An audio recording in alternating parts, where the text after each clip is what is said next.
दोस्तों, एग्जामबंधु एकेडमी में आपका हार्दिक स्वागत है।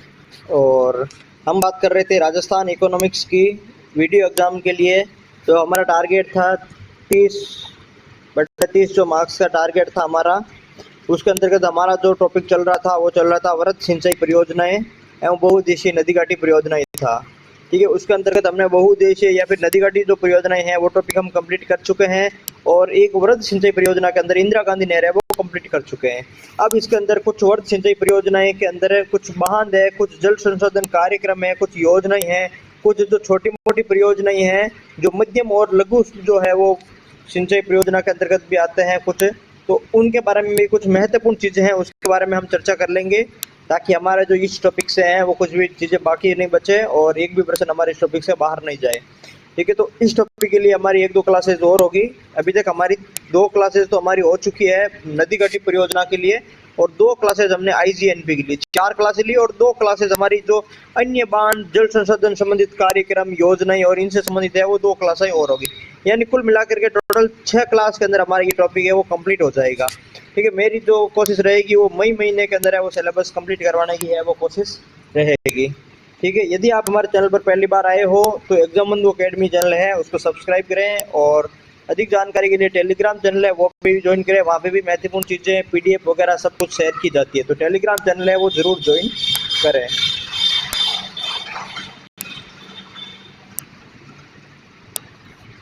अब देखो, वृहद सिंचाई परियोजना। वृहद सिंचाई परियोजना कौन सी परियोजना होती है? वह परियोजना जिसमें कृषि योग्य कमांड क्षेत्र 10,000 हेक्टेयर से अधिक हो। यानी हमने पढ़ा था कि वृहद जो सिंचाई परियोजना है वह सिंचाई परियोजना होगी जिसमें कृषि योग्य कमांड क्षेत्र है वो कितना 10,000 हेक्टेयर से अधिक हो। वो कौन सी परियोजना होगी भाई? वो कृषि योग्य कमांड क्षेत्र परियोजना जिसमें 10,000 से अधिक हो वो वृहद सिंचाई परियोजना कहलाती है।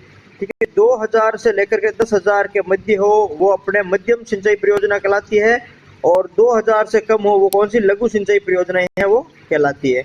और बहुउद्देशीय परियोजनाएं वो होती है जिसके अंदर सिंचाई के साथ साथ में पेयजल और विद्युत उत्पादन संबंधित अनेक जो कार्य है वो किए जाते हैं। यानी जिस परियोजना के उद्देश्य अनेक हो या बहुउद्देशीय हो उनको बहुउद्देशीय परियोजना या नदी घाटी परियोजनाएं कहते हैं।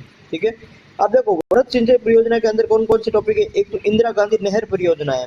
ठीक है, इंदिरा गांधी नहर परियोजना क्या भाई हम पढ़ चुके हैं, हम इसको अलग से हैं 2 क्लासेज में पढ़ चुके हैं क्योंकि ये सिलेबस में हमारे अलग से भी टॉपिक दे रखा था और ये इंपॉर्टेंट टॉपिक भी है। ठीक है, यहाँ से प्रश्न काफी आते हैं तो इसको हम पढ़ चुके हैं अलग से।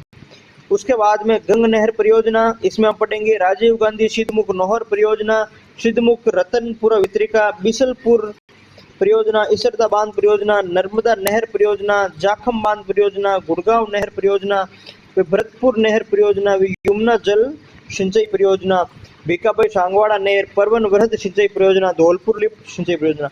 यह जो सिर्फ परियोजना है वो है वृहद सिंचाई परियोजना। ठीक है, और ये अपने सिलेबस के हिसाब से देखें तो ये अपने सिलेबस में स्पेशल रूप से मेंशन है वृहद सिंचाई परियोजना, तो इसके अंदर ये सभी परियोजनाएं शामिल है, इसलिए ये सभी परियोजनाएं आपके लिए इंपॉर्टेंट है। नर्मदा नहर भी इंपॉर्टेंट है, जाखम भी है, गुड़गांव भी है, भरतपुर भी है, राजीव गांधी भी है, गंग नहर भी है, बिसलपुर भी, मतलब यहाँ पर जो लिखी हुई है वो सभी सभी महत्वपूर्ण है। इनके अलावा जो हम छोटे वाले बांध वगैरह छोटी परियोजनाएं पढ़ेंगे वो भी हम पढ़ेंगे।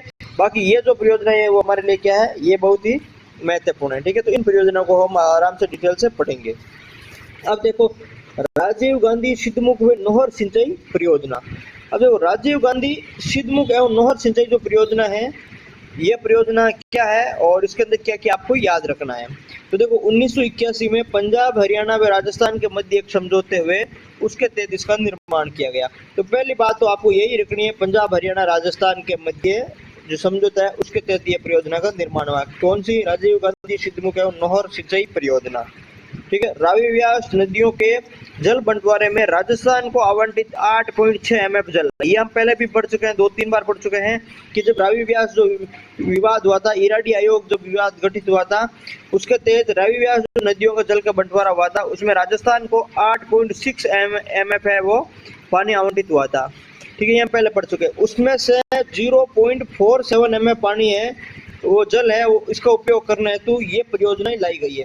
हमने पढ़ा था उसमें 7.49 हमने इसमें पढ़ा था किसमें? इंदिरा गांधी नहर में। IGNP के लिए जो ये परियोजना चलाई गई थी उसके अंदर 7.49 MF जल है वो IGNP के तहत राजस्थान को मिल रहा है, और 0.47 MF जल है वो राजीव गांधी सिद्धमुख नहर परियोजना के तहत मिल रहा है, और इसका जो निर्माण है वो यूरोपियन आर्थिक समुदाय के सहयोग से हुआ है। भाई निर्माण किसके सहयोग से हुआ है? तो यूरोपियन आर्थिक समुदाय के सहयोग से इसका है वो निर्माण हुआ है, तो ये भी आपको ध्यान रखना। इसका शिलान्यास बिरानी गांव हनुमानगढ़ में 5 अक्टूबर 1989 को राजीव गांधी ने किया था, और इसका लोकार्पण 2002 में सोनिया गांधी ने बिरानी से किया था। यानी लोकार्पण और शिलान्यास दोनों कहाँ से हुआ? दोनों ही बिरानी गांव से हुआ है, ठीक है। और 1989 के अंदर जो राजीव गांधी ने इसका लोकार्पण किया था, और फिर सोनिया गांधी ने 2002 में इसका है वो लोकार्पण किया है, तो ये बात भी आपको ध्यान रखनी है। राजीव गांधी सिद्धमुख नहर परियोजना। उसके बाद में इस परियोजना में भाखड़ा नागल हेड वृक्ष से जल लाया गया तथा रावी व्यास के अतिरिक्त जल का उपयोग किया जाता है। यानी जो रावी व्यास नदी है उनका जो अतिरिक्त जल है उसका उपयोग इसमें परियोजना में प्रयोग किया जाता है, और भाखड़ा नागल हेड वृक्ष से इसमें जल लाया गया है। इसके अंतर्गत लाभान्वित जिले कौन से? तो हनुमानगढ़ की बादरा नहर तहसील है, चूरू की तारानगर है, और राजगढ़ तहसील सिंचाई हेतु दी जा रही है। यानी लाभान्वित जिला भी पूछा जाता है, तो एक तो हनुमानगढ़, दूसरा कौन सा भाई? चूरू। ये 2 जिले हैं, वो कौन से जिले हैं भाई? ये लाभान्वित जिले हैं। यानी राजीव गांधी सिद्धमुख एवं नहर परियोजना के अंदर 2 जिले हैं, एक तो हनुमानगढ़ लाभान्वित है और दूसरा चूरू है। दोनों के नाम याद रखोगे। मोस्ट इंपोर्टेंट सवाल है कि कौन कौन से जिले लाभान्वित है, हनुमानगढ़ और चूरू, ठीक है। ये दोनों चीजें आप याद रखोगे राजीव गांधी सिद्धमुख नहर से। उसके बाद में वित्तीय सहायता हमने पढ़ लिया कि यूरोपियन आर्थिक समुदाय से प्राप्त होती है। यहाँ पे भी हमने पिछली स्लाइड में भी पढ़ा था, यूरोपियन आर्थिक समुदाय के सहयोग से वित्तीय सुविधा है वो सहायता प्रदान की जा रही है, ठीक है। भारत द्वारा परमाणु परीक्षण किए जाने के कारण उसने आर्थिक सहायता बंद कर दी तथा अब नाबार्ड के बाद वित्तीय सहयोग से बनी। यानी इसका जो निर्माण है वो 1989 में शुरू हुआ, पहली बात। पूर्ण कब हुआ? 2002 में हुआ, ठीक है। तो भारत ने जो 1998 का जो परमाणु परीक्षण किया था उसके बाद में यूरोपियन आर्थिक जो समुदाय है उसने क्या किया भाई, इनकी आर्थिक सहायता करनी है वो बंद कर दी। ईयू ने आर्थिक सहायता इस बात के लिए बंद कर दी 1998 में। भारत ने परमाणु परीक्षण कर लिया उसके कारण, जिसके बाद में नाबार्ड द्वारा इसकी वित्तीय सहयोग से इसको पूर्ण किया और 2002 में पूर्ण हो गया। सोनिया गांधी ने इसका लोकार्पण कर दिया, ठीक है। तो ये चीजें आपको थोड़ी ध्यान रखनी है। सिद्धमुख रतनपुरा वितरिका, देखो सिद्धमुख रतनपुरा वितरिकाओं का निर्माण सिद्धमुख नहर परियोजनाओं से ही प्रस्तावित था, लेकिन भारत द्वारा परमाणु परीक्षण किए जाने के चलते ईयू ने यूरोपीय समुदाय ने आर्थिक सहायता रोक दी। इसके बाद में नाबार्ड की वित्तीय सहायता से इस उपयोजना में सिद्धमुख व रतनपुरा वितरिका का निर्माण किया गया।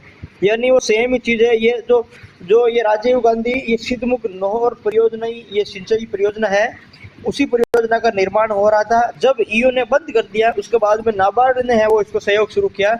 तो जो नाबार्ड के सहयोग से जो परियोजनाएं बनी थी उस परियोजनाओं के अंदर जो 2 चीजें बनी थी, एक तो सिद्धमुख और रतनपुरा वितरिका जो है वो निकाली गई थी, तो उसका अलग से इनको नाम रख दिया, सिद्धमुख रतनपुरा वितरिका इनका नाम रख दिया, जबकि वो उसी का परियोजना का हिस्सा है। बस इतना ही है कि जो यूरोपियन समुदाय के आर्थिक सहायता बंद करने के बाद में जो नाबार्ड द्वारा शुरू किया गया था उनके द्वारा बनाई गई है, इसलिए इनको थोड़ा अलग से पढ़ रहे हैं। बाकी इसमें कुछ भी याद रखने लायक चीजें है नहीं।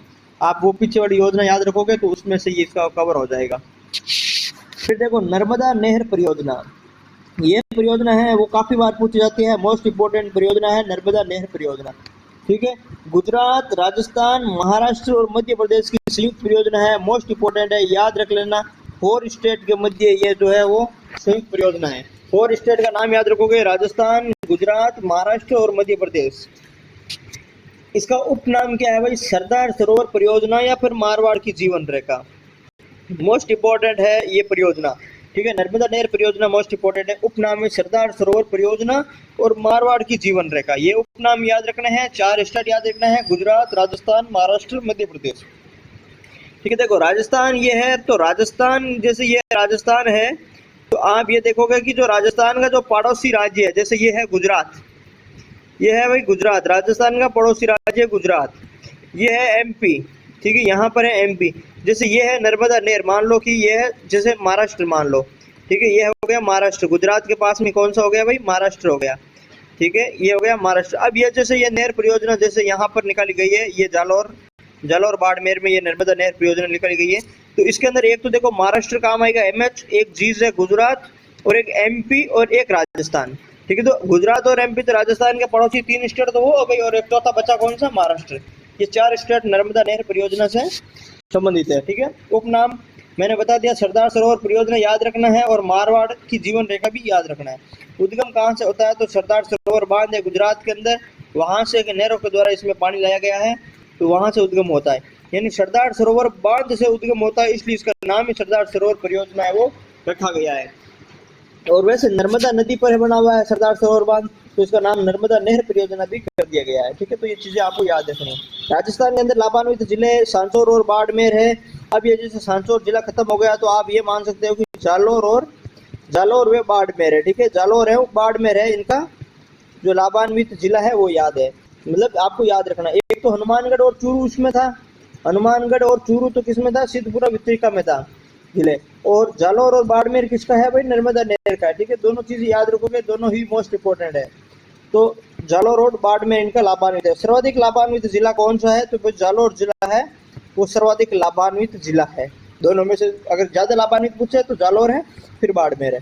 नर्मदा नहर की कुल लंबाई कितनी है, 532 किलोमीटर है। इनमें से गुजरात में 458 और राजस्थान में सिर्फ 74 किलोमीटर है भाई। ठीक है, तो ये भी याद रखना कि नर्मदा नहर की जो राजस्थान में लंबाई है वो 74 किलोमीटर है, जिसमें 65 किलोमीटर तो सांचौर नहीं, अब हो गया जालौर, और 9 किलोमीटर बाड़मेर, यानी 65 तो किसमें है भाई, जालौर के अंदर है। ठीक है, और जालौर में अभी आप मान लो कि सांचौर के अंदर ही है, और प्लस 9 किलोमीटर है वो किसमें है, 9 किलोमीटर किसमें है भाई, बाड़मेर में।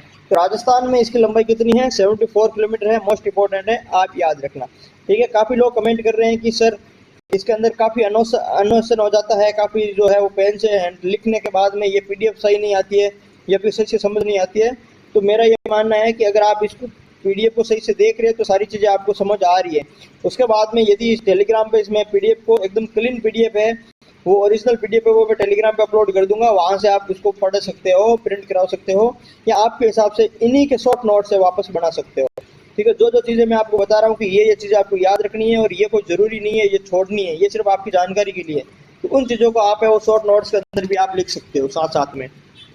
ठीक है, अब देखो नर्मदा नहर का जो राजस्थान में जो प्रवेश है वो कहाँ पर होता है भाई, सिल्लू गांव से प्रवेश होता है। सिल्लू गांव सांचौर के अंदर है, या फिर आप कहोगे सिल्लू गांव जालौर से प्रवेश करता है। ठीक है, तो राजस्थान में प्रवेश, ये भी प्रश्न पूछा गया है भाई, ये भी प्रश्न पूछा गया है, राजस्थान में प्रवेश कहाँ से होता है, सिल्लू गांव जालौर से होता है।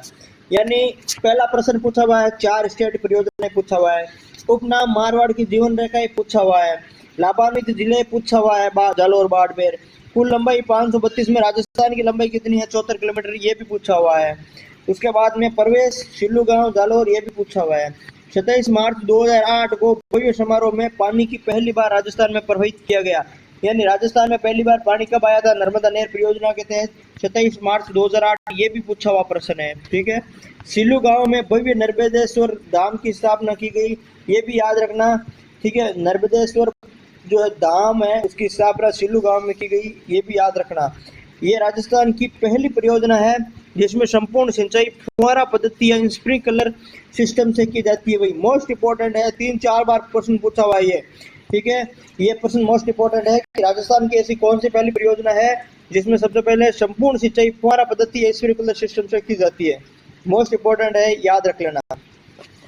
उसके बाद में इससे 3 लिफ्ट नहरें निकाली गई है भाई। ठीक है, 3 लिफ्ट नहरें नर्मदा नहर से निकाली गई है, एक तो सांचौर लिफ्ट नहर, एक भादड़ा लिफ्ट नहर, एक पनौरिया लिफ्ट नहर। तीनों ही मोस्ट इंपॉर्टेंट है, पूछी जाती है भाई। ठीक है, सांचौर लिफ्ट नहर, भादड़ा लिफ्ट नहर और पनौरिया लिफ्ट नहर, 3 लिफ्ट नहरें इससे निकाली गई है, और तीनों जो है वो दाईं तरफ से निकाली गई है भाई। ठीक है, तीनों ही राइट साइड से निकाली गई है। यानी आप ये कहोगे कि 3 लिफ्ट नहर निकाली है या फिर 3 लिफ्ट नहर राइट तरफ से निकाली गई है, ये भी आप कह सकते हो। ठीक है, तो ये भी मोस्ट इंपॉर्टेंट है कि 3 लिफ्ट नहर है, तीनों राइट तरफ से है, सांचौर, भादड़ा और पनौरिया इनका नाम है। ये भी मोस्ट इंपॉर्टेंट है, आपको ये चीजें याद रखनी है। उसके बाद में देखो राज्य में कितने किलोमीटर लंबी है, 74 किलोमीटर लंबी नहर है, अपन ने पढ़ लिया था। 3 लिफ्ट नहर दाईं तरफ से है, ये भी हमने पढ़ लिया था, और एक जल वितरिकाएं है वो बाईं तरफ से निकाली गई है। यानी ये चीज आपको याद रखनी है। 3 तो लिफ्ट नहर है, वो भी किससे, राइट साइड से है, और एक जल वितरिका है वो किस साइड से है भाई, लेफ्ट साइड से है एक जल वितरिका है, और 74 किलोमीटर लंबी है, जिसमें से हमने पढ़ लिया कि 65 है जालौर में और 9 किलोमीटर है वो बाड़मेर के अंदर है। ठीक है, इन सभी की कुल लंबाई कितनी है, 1405 किलोमीटर। सभी की कुल लंबाई का मतलब है कि लिफ्ट नहर प्लस वितरिका, इन सब की लंबाई यदि इंक्लूड कर ली जाए, यदि इनकी इंक्लूड कर ली जाए तो 1405 किलोमीटर होती है। हालांकि ये है वो कम ही पूछा जाता है या फिर पूछा नहीं जाता है। ठीक है, तो इस पे आपको ज़्यादा है वो ध्यान नहीं देना है। उसके बाद में लिफ्ट नहर है सांचौर, बादरडा एवं पनोरिया, ये हम पढ़ चुके हैं कि भाई 3 लिफ्ट नहर है, सांचौर, बादरडा और पनोरिया। उसके बाद में जल वितरिकाएं की यदि बात करें, जल वितरिकाएं तो एक तो बालेरा है, एक केरिया है, एक बालेरा है, एक केरिया है, एक मानकी है, एक वांक है, एक गांधव है, एक बीनगुड़ा है, एक रतोड़ा है, एक जसला बाटकी, एक इसरोल है। यानी कुल जो जल वितरिकाएं कितनी है भाई, ये एक नहीं, कुल कितनी है भाई, 9 जल वितरिकाएं हैं। कितनी है, 9 जल वितरिकाएं हैं वो निकाली गई है, यानी 3 लिफ्ट नहर प्लस 9 जल वितरिकाएं ये है। और इनकी लंबाई कितनी है, 1405 किलोमीटर है। ये आपको ध्यान रखना है, 9 जल वितरिकाएं निकाली गई है। इसमें आपको कभी कभी प्रश्न ऐसा पूछ लिया जाता है कि इसरोल, जयसला बाटकी, रतोड़ा, भीनगुड़ा, गांधव, वोक, मानकी, केरिया या बालेरा क्या है। फिर निम्न में से आता है कि नर्मदा नहर पर बनी जल वितरिकाओं के नाम है, या फिर किले की प्राचीरों के नाम है, या फिर ऐसा कुछ भी ऑप्शन आते हैं। तो इसमें आपको सिर्फ ध्यान रखना है, कोई याद रखना या फिर रटने वाली कोई बात इसमें नहीं है। ठीक है, और सभी वितरिकाएं बाईं तरफ लेफ्ट साइड में निकाली गई है, ये हम पढ़ चुके हैं कि सभी वितरिकाएं लेफ्ट तरफ से हैं और सभी जो लिफ्ट नहर हैं वो राइट तरफ से हैं। ठीक है, 3 लिफ्ट नहर हैं और 9 वितरिकाएं इसके अंतर्गत शामिल है। उसके बाद में देखो, नर्मदा जल विवाद प्राधिकरण का निर्माण हुआ था 1979 में, यानी जो नर्मदा जल विवाद जो प्राधिकरण है उनके द्वारा 1979 में 1979 में नर्मदा जल में राजस्थान का हिस्सा 0.50 एमएफ पानी तय किया गया था। ठीक है, उसके बाद इस नहर से सांचौर, बाड़मेर के 1541 गांवों को पेयजल और 233 गांवों को 2.46 लाख हेक्टेयर भूमि से फुहारा पद्धति से सिंचाई सुविधा उपलब्ध करवाई जा चुकी है। यानी ये आंकड़े वैसे भी कुछ भी कोई भी पूछा नहीं जाता। बाकी आप ध्यान रख सकते हो कि जो जालौर है और बाड़मेर है, यानी जालौर और बाड़मेर जिला है, इसका आप ध्यान रख सकते हो कि 2 जिलों के अंदर है और 2.46 लाख हेक्टेयर आप याद रख सकते हो। बाकी इसमें भी कुछ है वो पूछे जाने लायक बात कुछ भी नहीं है। ये पूछा जा सकता है कि राजस्थान के अंदर जो नर्मदा जल विवाद प्राधिकरण है उन्होंने 1979 के अंदर जो राजस्थान का हिस्सा तय किया था वो कितना था, 0.50 एमएफ था, और अभी पानी कितना मिल रहा है, 0.47 एमएफ है वो इसके माध्यम से मिल रहा है। ठीक है, तो ये आपको थोड़ा ध्यान रखना है। अब देखो आगे देखो, भरतपुर नहर में आपको क्या क्या याद रखना है, तो ये राजस्थान और उत्तर प्रदेश की संयुक्त परियोजना है, यानी राजस्थान और यूपी की, राजस्थान प्लस यूपी की संयुक्त परियोजना कौन सी है भाई, भरतपुर नहर है। क्योंकि भरतपुर जिला है वो राजस्थान और उत्तर प्रदेश की सीमा पर लगता है, इसलिए भरतपुर नहर राजस्थान और उत्तर प्रदेश की संयुक्त परियोजना है। ये लाइन आपको याद रखनी है। शुरुआत 60 में हुई थी, समाप्ति 64 में हुई थी, कोई काम की नहीं है।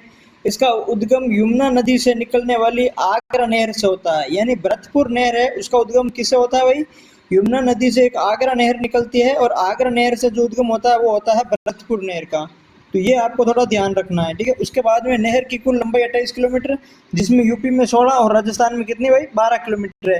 तो राजस्थान में भरतपुर नहर की लंबाई कितनी है, 12 किलोमीटर है। नहर से केवल डीग जिले में क्या होती है भाई, सिंचाई होती है। भरतपुर नहर से केवल डीग जिले में सिंचाई होती है। ये मोस्ट इंपॉर्टेंट है क्योंकि अब डीग क्या बन गया भाई, न्यू डिस्ट्रिक्ट बन गया। ठीक है, न्यू जिला बन गया डीग, इसलिए भरतपुर नहर नाम क्या है भाई, नाम तो है भरतपुर नहर, लेकिन सिंचाई सिर्फ केवल डीग जिले में होती है भाई।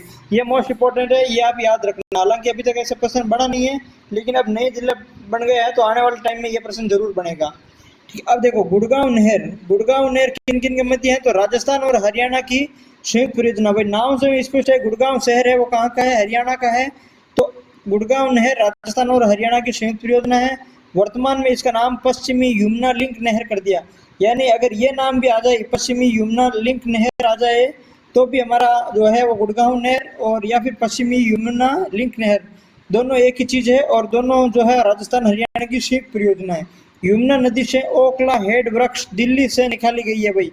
ओखला हेड वृक्ष कहाँ है, दिल्ली में है, और निकाली कहाँ से है भाई, यमुना नदी से। ठीक है, तो यमुना नदी से निकाली गई है गुड़गांव नहर, और उस पर एक ओखला हेड वृक्ष बना हुआ है न्यू दिल्ली में, वहां से वो निकाली गई है।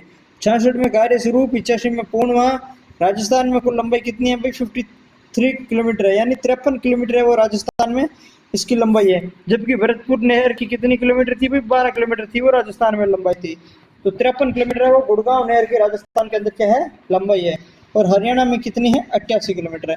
ये अपना काम का नहीं है, अपने काम का सिर्फ इतना ही है, इसका नाम क्या कर दिया, पश्चिमी यमुना लिंक नहर, और राजस्थान हरियाणा की यह संयुक्त परियोजना है।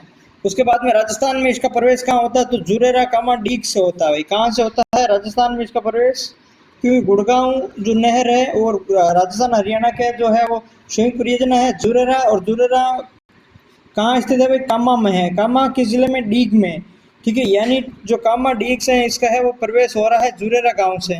तो ये थोड़ा प्रवेश स्थान है वो गुड़गांव नहर का, आप ध्यान रख सकते हो।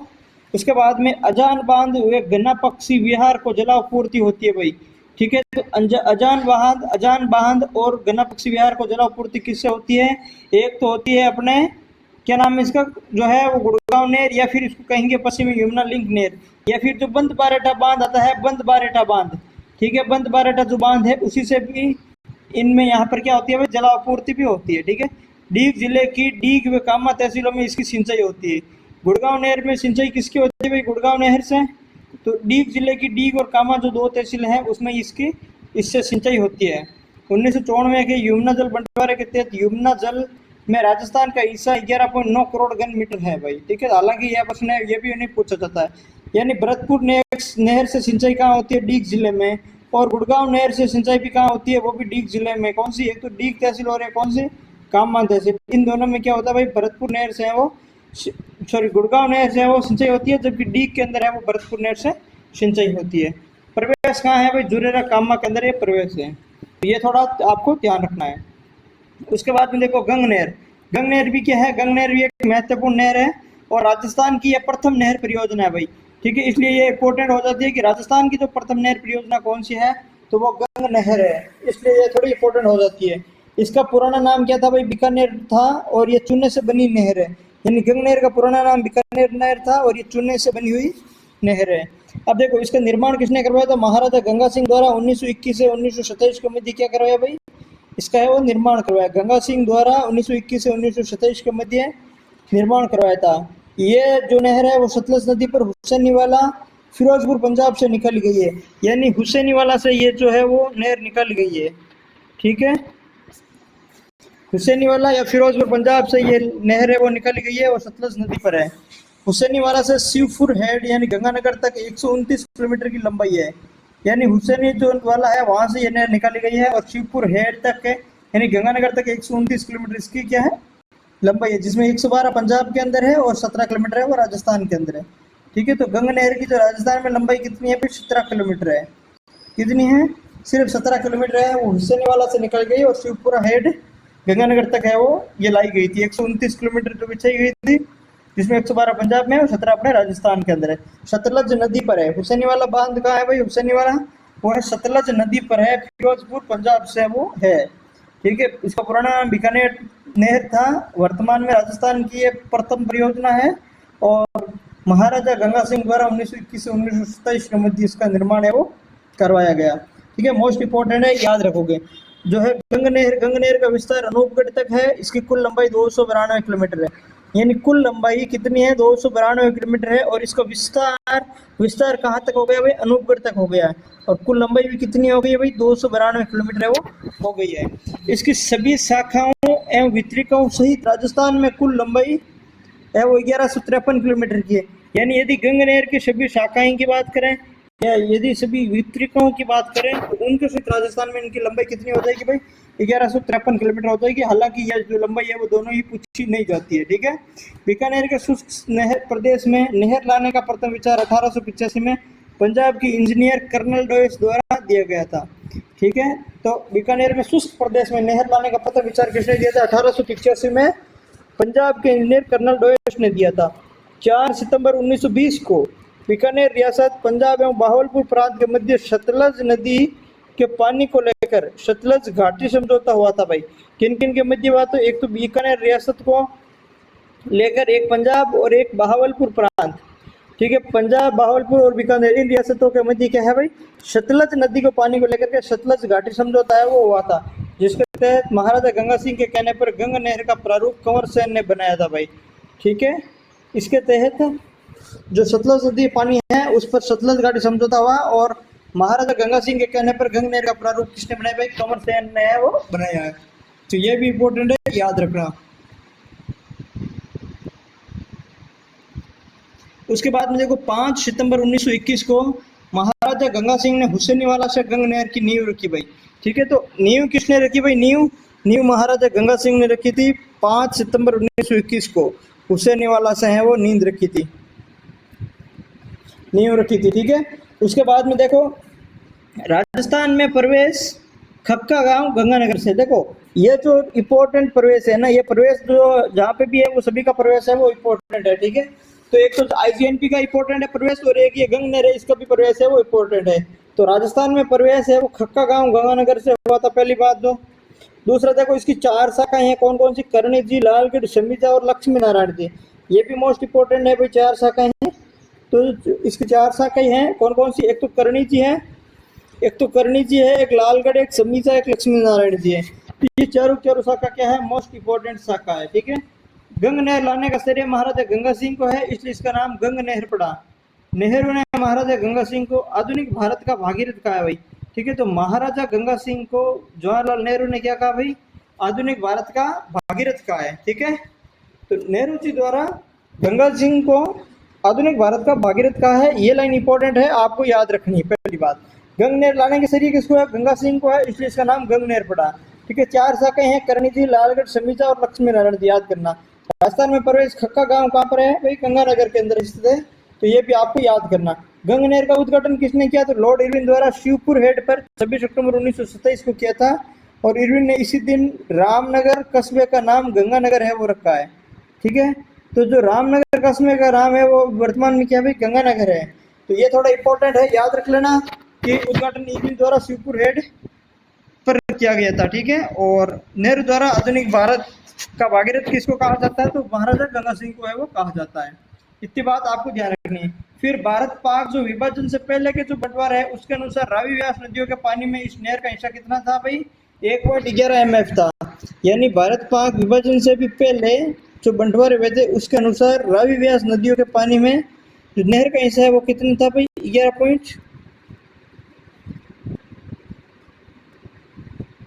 ठीक है भाई, 11 MF है। उसके बाद में विभाजन के बाद रावी व्यास के अतिरिक्त पानी में राजस्थान के हिस्से में 0.33 MF पानी इस नहर को भी आवंटित किया गया। यानी विभाजन के बाद में 0.33 MF है वो जो है इस नहर को आवंटित किया गया था। यानी कुल मिला के आप ये मान लो कि 1.11 प्लस 0.33 बराबर कितना होता है भाई? 1.44 MF पानी है वो गंग नहर को 1.44 MF पानी है वो क्या भाई गंग नहर को क्या है भाई? आवंटित है। ठीक है, इस परियोजना से सिंचाई गंगानगर जिले में होती है। यह नहर गंगानगर जिले की जीवन रेखा भाई कहलाती है। ठीक है, यानी जो गंग नहर है इसमें जो परियोजना से सिंचाई है वो गंगानगर जिले में होती है और गंगानगर जिले की इसको जीवन रेखा भी कहते हैं भाई। ठीक है, तो गंगानगर जिले की जीवन रेखा भी किसको कहते हैं? इसको गंग नहर को कहते हैं। गंग नहर में पहले पानी कितना था? विभाजन से पहले 1.11 MF था और विभाजन के बाद में 0.33 MF जुड़ गए, यानी टोटल पानी 1.44 MF हो गया भाई। ठीक है, तो ये सारी चीजें आपको ध्यान रखनी है। उसके बाद में देखो परवन वृहद बहुउद्देशीय सिंचाई एवं परियोजना। ठीक है, देखो परवन वृहद बहुउद्देशीय सिंचाई परियोजना है, ये झालावाड़ जिले के अक्काउदा कला खानपुर के निकट है। पहली बात हो, ठीक है, परवन जो वृहद बहुउद्देशीय सिंचाई परियोजना है वो झालावाड़ जिले में अक्कावद कला या खानपुर के निकट स्थित है। ठीक, उसके बाद में देखो शिलान्यास 13 में हुआ, 17 में केंद्रीय पर्यावरण मंत्रालय ने स्वीकृति दी, 2023 से इस तो देखो वर्ष 2023-24 तक इस परियोजना को पूर्ण करने का वो लक्ष्य इन्होंने रखा गया था। हालांकि ये चीजें भी याद नहीं करनी है। ठीक है, परवन नदी झालावाड़, कोटा और बारां जिले में सिंचाई व पेयजल सुविधा उपलब्ध है। यानी परवन नदी पर एक तो झालावाड़, एक कोटा और एक बारां, इन 3 जिलों में सिंचाई और पेयजल सुविधा उपलब्ध है। यानी आपको सीधे क्या याद रखोगे? आप याद रखोगे कि सर परवन बहुउद्देशीय जो है सिंचाई परियोजना है वो झालावाड़ जिले में अक्कावद कला या खानपुर के निकट स्थित है। पहली तो लाइन ये याद रखोगे भाई, कहाँ है? खानपुर झालावाड़ में परवन बहुउद्देशीय परियोजना है। फिर आप क्या रखोगे कि भाई 2023-24 तक इस परियोजना को पूर्ण करने का लक्ष्य था। ठीक है, उसके बाद में देखो परवन नदी पर झालावाड़, कोटा, बारां जिले में सिंचाई एवं पेयजल सुविधा उपलब्ध है भाई। यानी झालावाड़, कोटा और बारां जिले में सिंचाई एवं पेयजल की सुविधा है वो जो परवन योजना से है वो उपलब्ध है। ठीक है, परवन परियोजना से छपड़ा विद्युत परियोजना तथा कवई तापीय विद्युत परियोजना को पानी उपलब्ध होगा। यानी परवन परियोजना से छपड़ा विद्युत परियोजना व कवई तापीय विद्युत परियोजना को क्या होगा भाई, पानी उपलब्ध होगा। साथ ही शेरगढ़ वन्य जीव अभ्यारण्य, शेरगढ़ वन्य जीव अभ्यारण्य हेतु 16 मिलियन घन मीटर पानी को है वो आरक्षित है। कितना भाई, 16 मिलियन। ठीक है भाई, 16 मिलियन घन मीटर जल है वो आरक्षित है। यानी किसके लिए भाई, शेरगढ़ वन्य जीव अभ्यारण्य के लिए। छपड़ा विद्युत परियोजना व कवई तापीय विद्युत परियोजना को पानी है वो परवन बहुउद्देशीय परियोजना द्वारा है वो उपलब्ध करवाया हो जाएगा। ठीक है, अब देखो परवन नदी पर जो है वो बांध जो पेयजल या सिंचाई सुविधा कहाँ कहाँ है भाई, तो झालावाड़, कोटा और बारां 3 जिले का नाम आप याद रखोगे। फिर देखो जाखम परियोजना है, तो प्रतापगढ़ के निकट अनूपपुरा गांव या सीतामाता अभ्यारण्य में जाखम नदी पर जो है वो जाखम बांध परियोजना है वो बनाया गया। यानी अनूपपुरा गांव सीतामाता अभ्यारण्य। ठीक है भाई, अनूपपुरा गांव सीतामाता अभ्यारण्य में जाखम नदी पर जो प्रतापगढ़ में है वो क्या है भाई, जाखम परियोजना या जाखम बांध है वो बनाया गया। और ये राजस्थान का सबसे ऊंचा बांध है भाई, जाखम बांध सबसे ऊंचा बांध है। वो उसकी जो ऊंचाई है वो कितनी है भाई, 81 मीटर है। उसके बाद में देखो प्रतापगढ़ जिले की दरियाबाद एवं प्रतापगढ़ तहसील को सिंचाई, यानी प्रतापगढ़ जिले की एक तो दरियाबाद और एक प्रतापगढ़, 2 तहसील को है वो सिंचाई हेतु ये परियोजना है वो चलाई गई। यानी प्रतापगढ़ की कौन सी भाई, दरियाबाद, और प्रतापगढ़ जो तहसील है उसका सिंचाई हेतु जो है वो शुरुआत की गई। ठीक है, अब देखो जाखम बांध के नीचे नागरिया गांव में एक पिकअप बांध है और इसका नाम भी नागरिया पिकअप बांध है। यानी जाखम बांध के जस्ट नीचे नागरिया गांव में क्या भाई, एक पिकअप बांध है।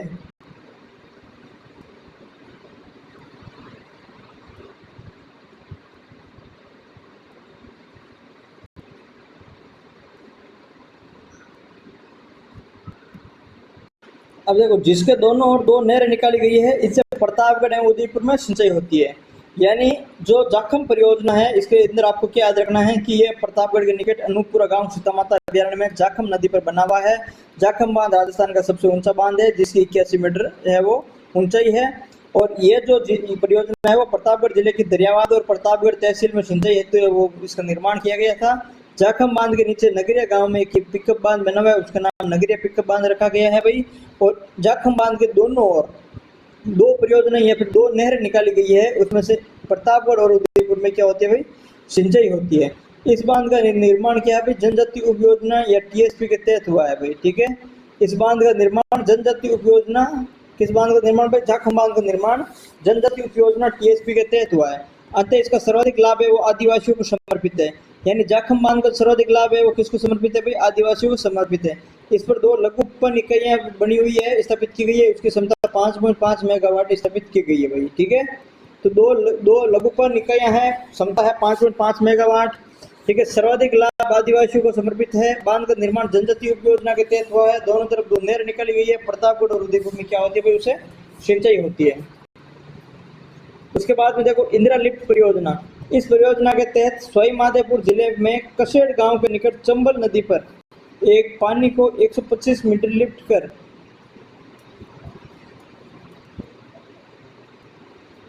125 लीटर है वो लिफ्ट कर करौली सवाई माधोपुर जिले की बामनवास तहसील व भरतपुर जिले की बयाना तहसील को सिंचाई सुविधा उपलब्ध होगी भाई। ठीक है, तो ये भी आपको याद रखना है कि जो इंदिरा लिफ्ट परियोजना है सवाई माधोपुर जिले के कसेड़ गांव में निकट चंबल नदी पर है, उसके पानी को 125 मीटर लिफ्ट कर करौली सवाई माधोपुर जिले की बामनवास तहसील और भरतपुर की बयाना तहसील को सिंचाई सुविधा उपलब्ध होगी भाई। ठीक है, जोधपुर लिफ्ट नहर है वो बदासर से जोधपुर तक 203 किलोमीटर लंबी पाइपलाइन द्वारा पेयजल की आपूर्ति है वो की जा रही है। ठीक है दोस्तों, तो इस क्लास में इतना ही, और मिलते हैं अपन नई क्लास के अंदर। आगे का जो अपना कंटेंट बाकी है वो अपन अगली क्लास में कर लेंगे। अगर आप हमारे चैनल पर पहली बार आए हो तो चैनल को सब्सक्राइब जरूर करें। यदि अभी तक आपने हमारा टेलीग्राम चैनल ज्वाइन नहीं किया तो टेलीग्राम चैनल जरूर ज्वाइन करें, और इनकी पीडीएफ अपनी टेलीग्राम पे आपको मिल जाएगी। ठीक है, धन्यवाद।